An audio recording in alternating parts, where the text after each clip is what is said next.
White sauce pasta without மைதா எப்படி பண்ணலான்னு பார்க்கலாம் வாங்க.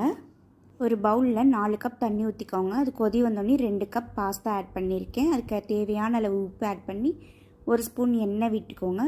இந்த மாதிரி நல்லா வெந்து வந்தோடனையும் கோல்டு வாட்டரில் ரின்ஸ் பண்ணி செப்பரேட்டாக வச்சுக்கோங்க. ஒரு கடாயில் கொஞ்சம் பட்டர் போட்டு 5-6 பல்லு பூண்டை நல்லா சாப் பண்ணி ஆட் பண்ணிக்கோங்க. ஒரு பெரிய வெங்காயம், 1/2 கேப்சிகம், 1/2 கப் கார்ன் ஆட் பண்ணிக்கலாம். 2 மினிட்ஸ் எல்லாமே வதங்கட்டும். கொஞ்சம் பட்டர் ஆட் பண்ணி 1 ஸ்பூன் அரிசி மாவு ஆட் பண்ணி 1 மினிட் வதக்கிக்கணும்.